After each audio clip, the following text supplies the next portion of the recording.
Good morning, students. Today we are going to continue the same chapter, data handling.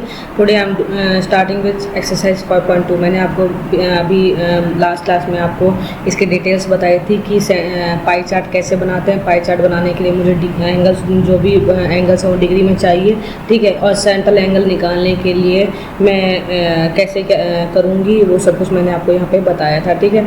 अब हम करते हैं उन पे बेस्ड क्वेश्चंस क्या कहते हैं, उनको कैसे रिप्लाई देनी है, आप ये देखते जाइएगा, ठीक है। तो question number 1 is a survey was made to find the type of music that a certain group of young people like in a city. Adjoining pie chart shows the findings of this survey. अब आपके पास में एक सर्वे हो रहा है जिसमें जो लोग हैं सिटी के, जो यंग पीपल हैं, वो कैसा कैसा म्यूज़िक लाइक करते हैं। जैसे कि कोई बहुत हल्का लाइट म्यूज़िक पसंद करते हैं, कोई फोक म्यूज़िक पसंद करते हैं, कोई क्लासिकल म्यूज़िक पसंद करते हैं, फिर कोई सेमी क्लासिकल मतलब सेमी क्लासिक टाइप में पसंद करते हैं। तो ठीक है, तो फोक 30% यूज़ लाइक करते हैं, 40% लाइट यूज़ करते हैं, 10% क्लासिकल, और सेमी क्लासिकल वाले 20% लोग पसंद करते हैं, ठीक है। अब आपको क्या करना है, from this pie chart answer the following. अब आपको आंसर देना है अलग अलग क्वेश्चंस के। तो क्वेश्चन नंबर 1 कह रहा है if 20 people like classical music how many young people were serve. तो अगर 20 पीपल जो हैं वो क्लासिकल म्यूजिक लाइक कर रहे हैं तो how many peoples were serve, तो कितने लोग हुए। तो 20 पीपल लाइक कर रहे हैं, ठीक है। तो 20 कर रहे हैं और क्या, कौन सा, क्लासिकल म्यूजिक। और क्लासिकल म्यूजिक में वैसे कितना है, 10% है, ठीक है। तो मेरे पास में क्या है, अगर मैं इसको करूँगी तो क्या करूँगी, 100/10 मल्टीप्लाई बाई 20 स्टूडेंट्स, ठीक है, 20 पीपल। तो ये 0 से ये 0 कट गया और आपके पास में आंसर आ गया कितना, 200 जो है पीपल हैं वो ये ऑब्जर्व किए गए हैं कि वो क्या, कौन सा म्यूज़िक पसंद कर रहे हैं, क्लासिकल म्यूज़िक पसंद कर रहे हैं। Which type of music is liked by the maximum number of people. सबसे ज़्यादा लोग कौन सा पसंद करते हैं, 40% जिसका है और वो लाइक करते हैं, और वो है क्या, लाइट म्यूज़िक पसंद करते हैं, ठीक है। अभी if a cassette company were to make 1000 CDs। अब आपके कैसेट कंपनी जो है उसको 1000 CDs बनानी है, तो how many each type would they make. तो सबके लिए वो कितना बनाएंगे। तो जैसे 40 के लिए है, ठीक है, तो 40 का करने के लिए क्या करोगे, 40 को परसेंटेज हटाओ, तो 40% हटाएंगे तो क्या करेंगे, डिवाइडेड बाई 100 करेंगे और मल्टीप्लाई बाई कितना है, 1000। तो ये 2 0 से ये 2 0 कट गए, आपके पास कितना आ गया, 400 इस लाइट के लिए आ गया।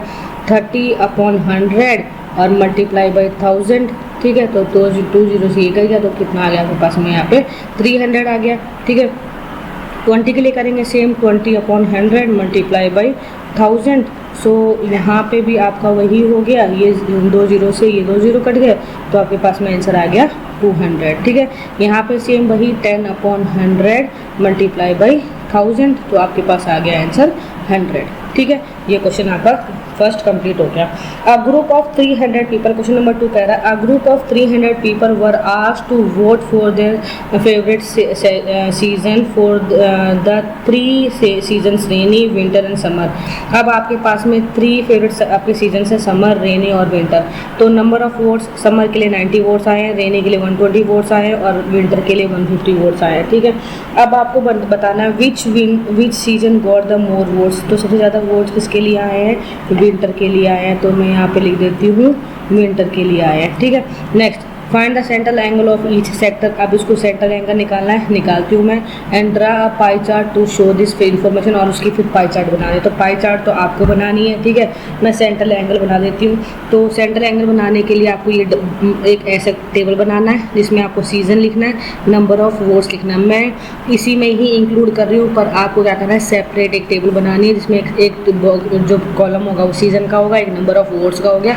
अब यहाँ पे लास्ट वाला जो आपका कॉलम होगा उसमें लिखिए आप सेंट्रल एंगल, ठीक है, सेंट्रल एंगल।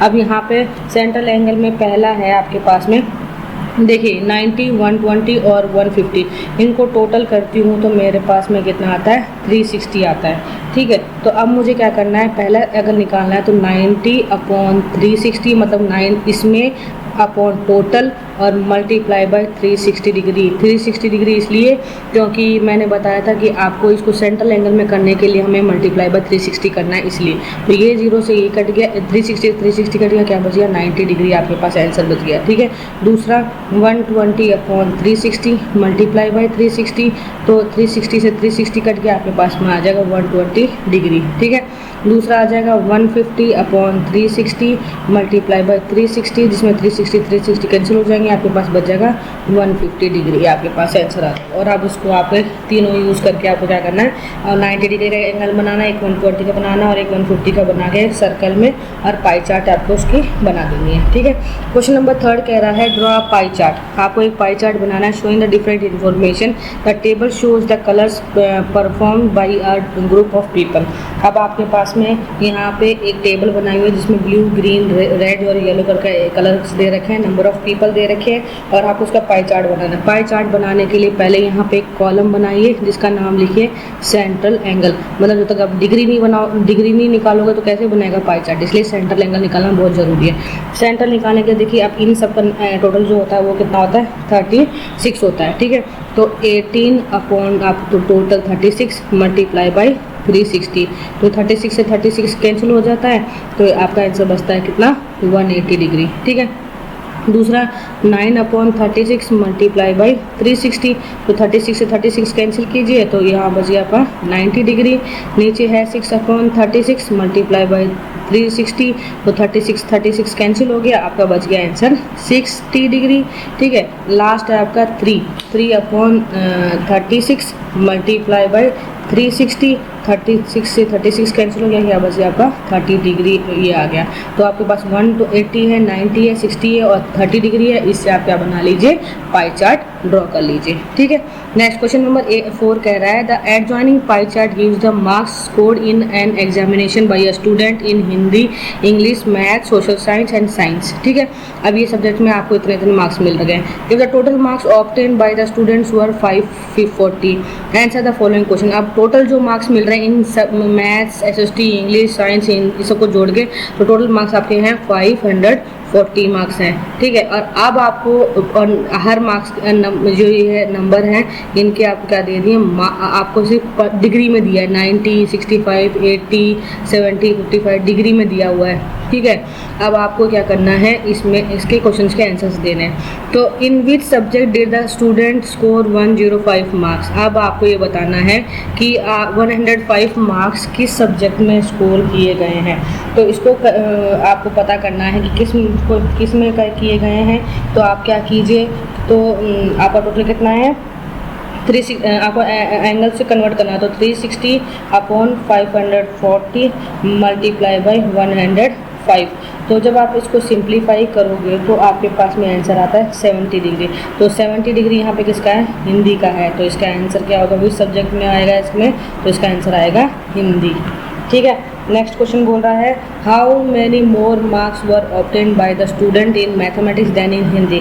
अब हिंदी और मैथ्स का कंपेयर करें, हिंदी में तो आपको पता लगेगा कि कितने मार्क्स आ रहे हैं, 105 आ रहे हैं, लिख लीजिए 105 आ रहे हैं। ठीक है, और अब आपको ये बताना है कि मैथ्स और में कितने मार्क्स हैं, हिंदी से कितने ज़्यादा मार्क्स हैं मैथ्स में, आपको ये पता करना था। पर मैथ्स के पहले नंबर निकाले, तो मैथ्स का मार्क्स निकालने के लिए क्या करेंगे, 90 अपॉन 360 मल्टीप्लाई बाई 540। जब इसको सिंप्लीफाई करेंगे आपके पास में आंसर आएगा 135, इसका आएगा आपको 135। तो मैथ्स का हो गया आपके पास में, तो मैथ्स का आपके पास में मैथ्स में से कितना ज़्यादा हिंदी में है, तो 135 में से क्या माइनस कर देंगे, 105 को माइनस कर देंगे, तो आपके पास में आ जाएगा 30। तो 30 मार्क्स ज़्यादा है मैथ्स में हिंदी के कंपेयर में।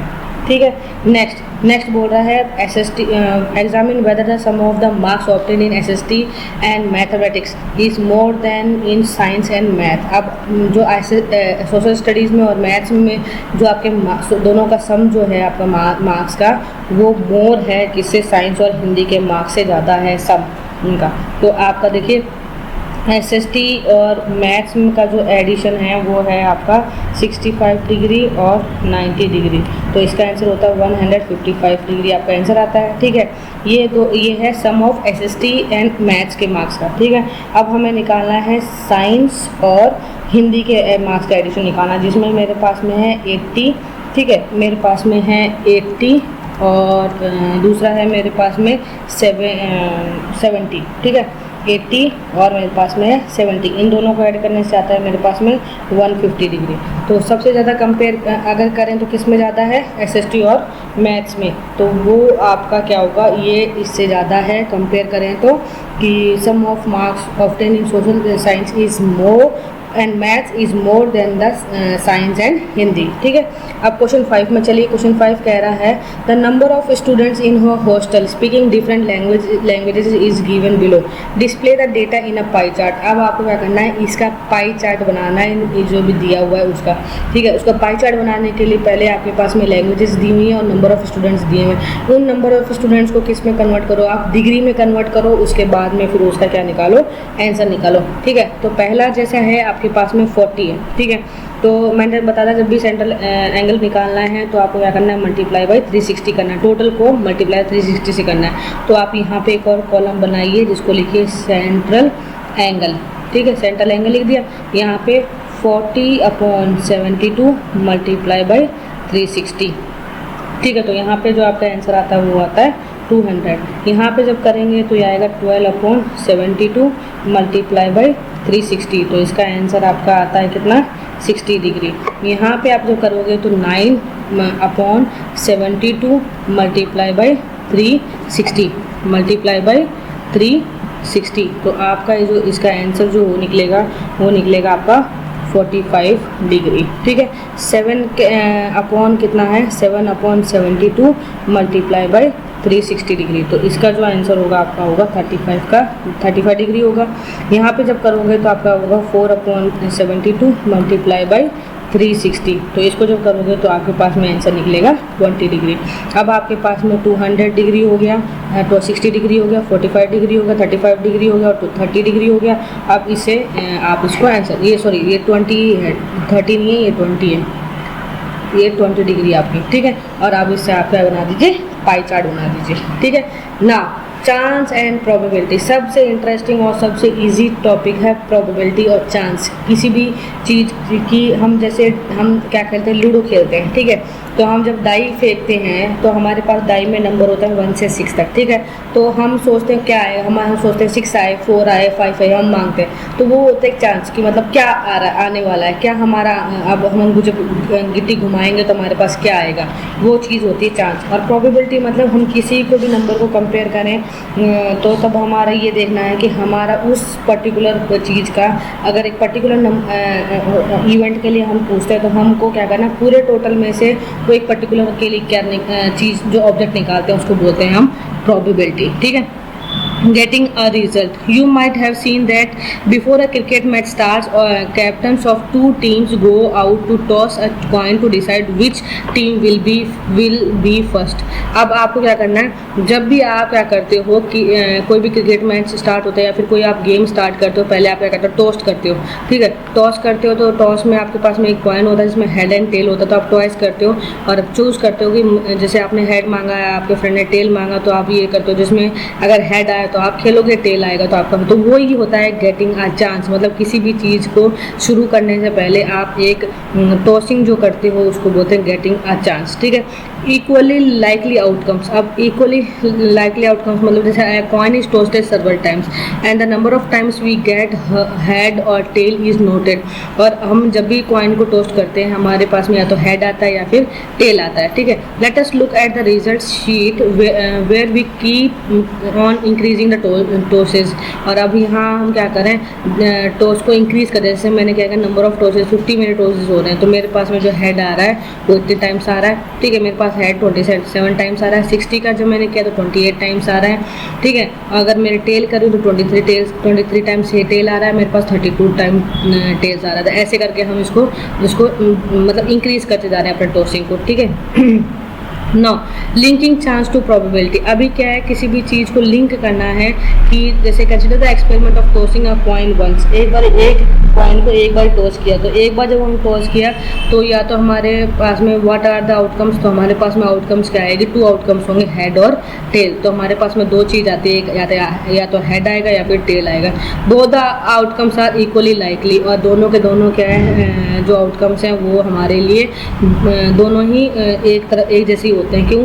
क्योंकि अगर हेड आएगा तो भी उसका आंसर 1/2 आएगा प्रोबेबिलिटी, और अगर टेल आएगी तो भी उसकी प्रोबेबिलिटी 1/2 ही आएगी। तो दोनों में क्या है, चीज़ सेम ही आता है। ठीक है, नेक्स्ट है जैसे हमने throwing a die marked with 1 2 3 4 5 6। अब हमने डाई मार्क की जिसमें हमारा नंबर होता है 1 2 3 4 5 6 ऑन इट्स फेसेस, है ना। उसके फेस पे हमारे पास में नंबर आते हैं 1 से 6 तक। ठीक है, अगर मैं बोलती हूँ कि नंबर ऑफ आउटकम्स गिविंग 2, अगर मेरे पास 2 आता है, 2 कितनी बार आता है, 1/2 1/6 टाइम, मतलब 1 और टोटल कितने हैं 6, तो 1/6 ऐसे आता है। ठीक है, तो ये कहीं ना कहीं ये इक्वल है। अगर मैं बोलती हूँ what is the probability of getting the number 5 भी क्या है, एक बार ही आता है, तो इसका भी आंसर क्या होगा 1/6। अगर मैं बोलती हूँ प्रोबेबिलिटी ऑफ गेटिंग 7, तो यहाँ पे 7 होता ही नहीं है, तो इसका कोई आंसर होगा नहीं, तो इसका 0/6। ठीक है, what is the probability of getting 1 2 6। अब क्या प्रोबेबिलिटी कब, जब हमें 1 थ्रू 6, 1 से के 6 तक में हमें प्रोबेबिलिटी क्या मिलेगी, तो उसमें भी हमें कहीं ना कहीं क्या आएगा 1/6 ही आंसर आएगा। इसलिए क्या है, इन सब में कुछ क्वेश्चन ऐसे होता है जिसमें क्या होता है, आपका जो प्रोबेबिलिटी होती है वो क्या होती है, सेम होती है। ठीक है, outcomes as event, each outcome of an experiment or a collection of outcomes make an event। और जो भी हर एक्सपेरिमेंट में जो भी कलेक्शन होता है या फिर कोई भी जो भी इवेंट में जो भी आउटकम्स आते हैं, जो भी आंसर्स आते हैं, वो आपका क्या है, मेक एन इवेंट। तो वो जो आउटकम्स होते हैं वो आपके क्या इवेंट हैं, कि जैसे डाई में कितने इवेंट होते हैं, 1 2 3 4 5 6 इवेंट्स होते हैं, तो वो उसमें कितने आउटकम्स, किसी क्वेश्चन के पूरे जैसे प्राइम नंबर, तो प्राइम के नंबर में कितने आउटकम्स होते हैं, 2 3 और 5, तो 3 आउटकम्स आ गए आपके। ठीक है, ऐसे for example in the experiment of tossing a coin getting a head is an event and getting a tail is also an event. जो जब किसी कॉइन को टॉस कर रहे हैं, तो अगर हमें हेड आ रहा है और हमें टेल आ रहा है, तो वो हमारा क्या है, हमारे इवेंट हैं। मतलब हमारे वो ऑब्जेक्ट हैं कि जब हम किसी को चीज़ को खेलते हैं तो हमारे जो चीज़ें हमें आती हैं वो हमारी क्या है, इवेंट कहलाती हैं। ठीक है, और जब थ्रोइंग अ डाइस, और जब डाइस करेक्ट तो 1 2 3 4 5 6 इज एन इवेंट। तो गेटिंग ईच ऑफ आउटकम्स, अगर हमें इसमें से जो इनमें से जो आंसर आता है वो होता है हमारा आउटकम्स, और ये जो नंबर्स है 1 से 6 तक ये हमारे क्या है, इवेंट कहलाते हैं। ठीक है, अब एग्जाम्पल 3 बोल रहा है, अ bag has 4 red balls and 2 yellow balls. एक बैग है, उसमें कितने हैं, 4 रेड बॉल्स है और 2 येलो बॉल्स है। A ball is drawn from a bag without looking into the bag। अब हम उसके बैग के अंदर देख नहीं रहे हैं, सिर्फ हाथ डाल रहे हैं और एक बॉल निकाल रहे हैं। अब वो कौन सी आएगी, रेड आएगी, येलो आएगी, हमें पता नहीं। But what is the probability of getting a red ball. तो प्रोबेबिलिटी ऑफ रेड बॉल की क्या होगी, तो रेड बॉल टोटल बॉल्स देखो कितनी है, 4 + 2 कितना है, टोटल बॉल्स कितनी होगी, 6 हो गई। ठीक है, अब रेड बॉल कितनी है मेरे पास में, 4, तो 4/6, 4/6, तो सिंप्लीफाई करेंगे तो ये आ जाएगा 2 2 = 4 और ये 2 3 तो 2/3। ठीक है, इज इट मोर और less than getting a yellow ball. अगर ये इसको देखें, इसका जो प्रोबेबिलिटी होगा येलो बॉल का, वो लेस होगा या मोर होगा, वो पूछ रहा है। तो probability of getting a yellow ball के लिए कितना है, 2, और टोटल बॉल्स कितने हैं, 6, तो 2/6, जिसका आंसर होता है 1/3। तो therefore the probability of getting a red ball is more than the getting a yellow ball. तो जो प्रोबेबिलिटी है रेड बॉल की वो ज़्यादा है किसके, प्रोबेबिलिटी ऑफ येलो बॉल के कंपेयर में रेड बॉल की प्रोबेबिलिटी ज़्यादा है। ठीक है, समझ में। Now chance and probability related to real life. अब कोई भी चांस या कोई भी प्रोबेबिलिटी हम निकाल रहे हैं रियल लाइफ को लेकर, तो वो कैसे होगा, देखिए। We talk about the chance that it rains just on the day when we do not carry a raincoat. अब हम कोई चांस लगाते हैं कि अरे यार आज बारिश होगी कि नहीं होगी, हम रेन कोट लेके जाएँ कि नहीं ले जाए, ऐसी हम कोई एक अनुमान लगाते हैं। ठीक है, तो that is what chance and probability related to real life. What would you say about the chance in terms of probability. अभी कोई भी चांस अगर हम लगा रहे हैं, कुछ सोच रहे हैं कुछ, या फिर हम कुछ प्रिडिक्ट कर रहे हैं, ठीक है, तो उसमें हमारी प्रोबेबिलिटी क्या होगी? Would it be 1 in 10 days during a rainy season? The probability that it rains is then 1/2 means मतलब रेन होगी या रेन नहीं होगी। तो अगर रेन होगी तो क्या होगी? 1/10 होगी। अगर रेन नहीं होगी तो मीन्स पूरे में से एक पार्ट है जो हो रही है, तो बाकी 10 में से कितने पार्ट्स बच गए? 9 बच गए। मीन्स 10 - 1 9, सो 9/10 मतलब प्रोबेबिलिटी क्या होगी? डज नॉट रेन, मतलब उस टाइम वो रेन नहीं होगी। तो वो क्या है? एक अजम्पशन है, एक चांस है, ठीक है। The use of probability is made in various cases in real life to find characteristics of a large group by using a small part of the group. अभी क्या है, बड़े ग्रुप में से एक छोटे ग्रुप के, एक स्मॉल ग्रुप को फाइंड आउट करना, वो भी एक कैरेक्टरिस्टिक्स कहलाती है उसकी, ठीक है। या फिर मेट्रोलॉजिकली डिपार्टमेंट प्रेडिक्ट्स, या फिर कोई या तो जैसे कोई फॉरेस्ट विभाग में जैसे वेदर फोरकास्ट वाले होते हैं, वो प्रेडिक्ट करते हैं कि आज का मौसम ऐसा होगा या फिर ऐसा होगा, या फिर ना कोई भविष्यवाणी करता है कि आज का दिन आपका ऐसा जाएगा ऐसा, ठीक है। तो predicts whether by observing trends from the data over many years in the past. तो वो क्या करते हैं, पूरे सालों का जो डेटा है उसको प्रेडिक्ट करके बताते हैं। जैसे स्कूल में आपके रिजल्ट जाएगा तो वो प्रेडिक्ट करके बताएंगे कि आपकी बार का कैसा जाएगा, अच्छा जाएगा कि नहीं जाएगा, कि क्या होगा, आपका बच्चे कैसे थे, कैसा उनका वो मतलब उनका रिकॉर्ड क्या था, उसको पूरे को देख के फिर वो एक अनुमान लगाते हैं, ठीक है। दैट इज कॉल्ड किसी चीज़ को प्रेडिक्ट करना, ठीक है। Now exercise 5.3 list the outcomes you can see in this experiments. अभी आपको क्या करना है, यहाँ पे आउटकम्स बताने हैं कि कितने कितने आउटकम्स होंगे। तो यहाँ स्पिनिंग अ व्हील, ये एक व्हील है, इसमें कितने आउटकम्स है? A B C D. तो ए तो 2 बार पर है, तो एक बार ना, तो कितने आउटकम्स हो गए?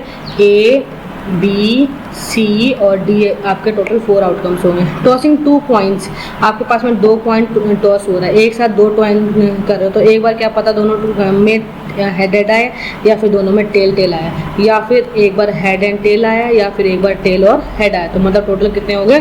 4 आउटकम्स हो गए आपके पास में, ठीक है। सुन में now when a die is thrown, जब एक डाई थ्रोन हो रही है, list the outcomes of an event of getting. अब आपको ये बताना है कि आउटकम्स कितने होंगे, प्राइम नंबर के लिए कितने आउटकम्स होंगे। जैसे आउटकम्स कितना आता है? 2, 3 और 5 आता है इसके लिए। Not a prime number, prime number नहीं है तो क्या आएगा? 1, 4 और 6 आएगा, ठीक है। अ नंबर ग्रेटर देन 5, एक नंबर जो ग्रेटर देन 5 है तो वो क्या होगा? 6 होगा। A number not greater than 5, not greater than 5 होगा तो मीन्स 1, 2, 3, 4 और 5। नॉट ग्रेटर देन 5 मतलब 5 या 5 से बड़ा नहीं होना चाहिए वो, तो इसलिए 5 इंक्लूड किया जाएगा, ठीक है। नेक्स्ट क्वेश्चन बोलता है find the probability of the pointer stopping on D in question 1A। Question 1A, ये क्वेश्चन 1 अच्छा ये है क्वेश्चन जिसमें ये क्या करना है? Probability of pointing stopping on D. जो पॉइंटर है वो क्या है? डी पे पॉइंट आउट कर रहा है, ठीक है। तो आपके पास में टोटल कितने हैं? 1/5, मतलब टोटल आपके पास में कितने कॉलम्स है? 5 है। इसमें से डी पे पॉइंट कर रहा है तो डी एक बार है, तो इसलिए आंसर होगा प्रोबेबिलिटी होगी 1/5, ठीक है।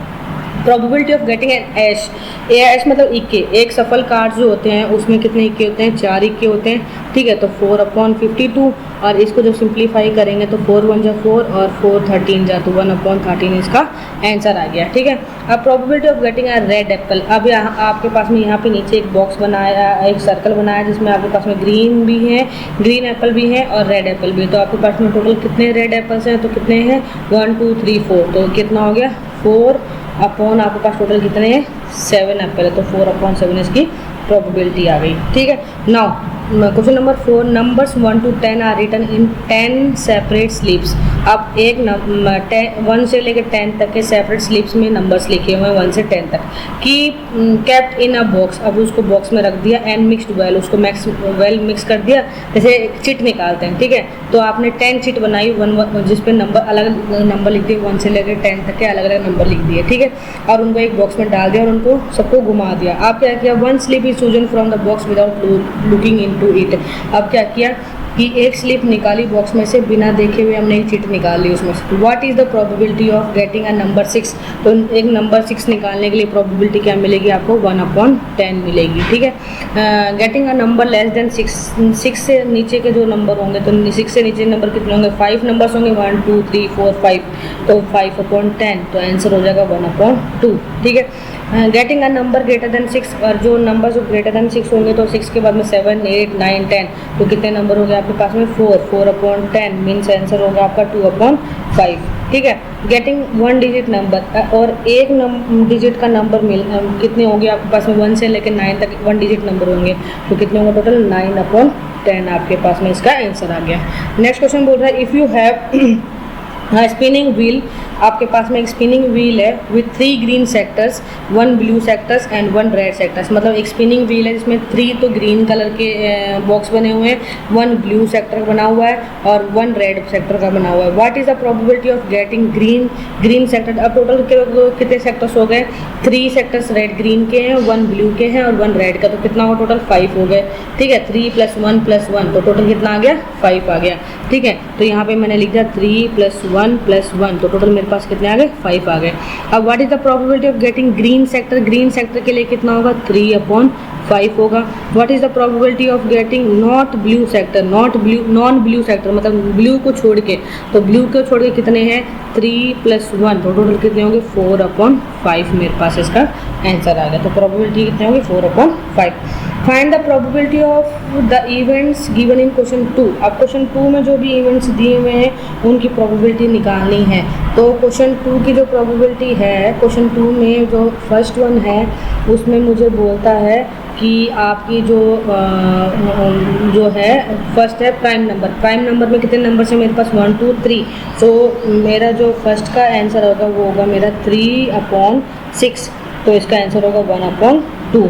ठीक है, दूसरा मेरा है नॉट अ प्राइम नंबर, जो भी कोई प्राइम नंबर नहीं है, तो प्राइम नंबर कितने नहीं है, 3 नंबर प्राइम नंबर नहीं है, तो इसका भी आंसर होगा 1/2। ठीक है, क्वेश्चन नंबर सेकंड में फर्स्ट है आपका कि a number getting greater than 5, एक नंबर जो 5 से ग्रेटर है, तो कितने 1/6। ठीक है, दूसरा है a number not greater than 5, और जो कि नंबर ग्रेटर देन 5 नहीं है, तो कितने नंबर नहीं है, 5, तो 5/6 इसकी प्रोबेबिलिटी होगी। ये क्वेश्चन, ये चैप्टर यहाँ पे ख़त्म होते हैं। ये सारे क्वेश्चंस आपके थे, प्रोबेबिलिटी करने में मज़ा आया होगा, बहुत मज़ा आया होगा, क्योंकि ये ज़्यादा इतना लेंदी नहीं था, आपको बहुत इंटरेस्टिंग लगा होगा। ठीक है, व्हाट हैव वी डिस्कस, अब हमने क्या डिस्कस किया, data mostly available to us in an unorganised form is called raw data, जब कोई भी अनऑर्गेनाइज मैनर में जो भी डेटा मिलता है उसको रॉ डेटा बोलते हैं। In order to draw meaningful inference from any data, we need to organize the data systematically। अगर हमें कोई भी मीनिंगफुल डेटा बनाना है तो हमें क्या करना है, उनको डेटा को सिस्टमेटिकली हमें एक अरेंज करना होता है, उसको या तो असेंडिंग ऑर्डर या डिसेंडिंग ऑर्डर, जो छोटे बचपन से हम पढ़ाते आ रहे हैं, तो एक सिस्टमेटिक वे में हमें उसको करना पड़ता है। ठीक है, तो what is frequency, frequency gives the number of times that a particular entry occurs, और फ्रीक्वेंसी हमें ये देती है कि जो एक पर्टिकुलर जो चीज़ है वो कितनी बार अकर हो रही है, कितनी बार आ रही है, कितनी बार वो रिपीट हो रही है, वो चीज़ को बोलते हैं फ्रीक्वेंसी।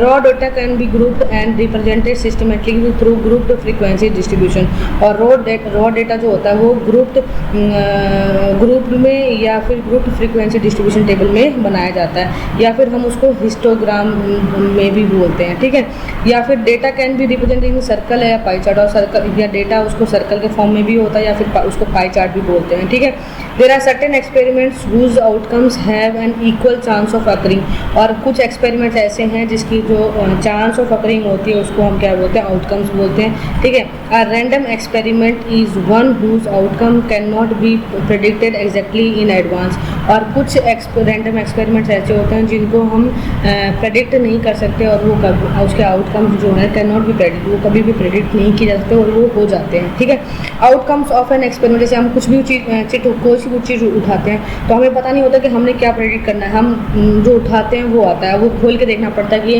हमने सोचा था वही है कि उससे अलावा आंसर आया है। ठीक है, outcomes of an experiment are equally likely if each has the same chance of occurring. और आउटकम्स किसी भी एक्सपेरिमेंट के आउटकम जो होते हैं वो इक्वली लाइकली होते हैं या if each has the same chance of occurring, या जब उसकी जो चांस होती है अकरिंग की वो सेम होती है तो वो आउटकम्स की जो है इक्वली लाइक। जब किसी भी दो प्रोबेबिलिटी या तो सेम होती है, जो क्वेश्चन अलग होते हैं पर मोस्टली उनके आंसर्स प्रोबेबिलिटी के आंसर सेम होते हैं, मतलब वो क्या है इक्वली लाइकली हैं। Probability of an event, number of outcomes that make an event, total number of outcomes of the experiment. और प्रोबेबिलिटी क्या होती है कि जो टोटल नंबर ऑफ आउटकम्स जो आते हैं वो, और नीचे में टोटल नंबर ऑफ कितने इवेंट्स उसमें होते हैं वो। तो प्रोबेबिलिटी का मतलब होता है कि प्रोबेबिलिटी निकालने के लिए कि जितने क्वेश्चंस में जो आउटकम्स पूछे जाते हैं वो आउटकम्स ऊपर आते हैं और टोटल जो उनका आउटकम्स का होता है वो नीचे आता है, ठीक है। One or more outcomes of an experiment make an event, और वन और मोर जो आउटकम्स होते हैं उनको हम इवेंट कहते हैं। Chances and probability are related to real life, और चांस और प्रोबेबिलिटी कहीं ना कहीं एक रियल लाइफ से रिलेटेड होते हैं। तो यहाँ आपका चैप्टर 5 खत्म होता है। अब हम न्यू चैप्टर के लिए नेक्स्ट क्लास में मिलेंगे। तब तक आपके पास में मैंने जितनी भी एक्सरसाइज करवा दी, जितने क्वेश्चन करवाए, सबको रिपीट कीजिए। If you have doubt will discuss in next class. See you in the next class.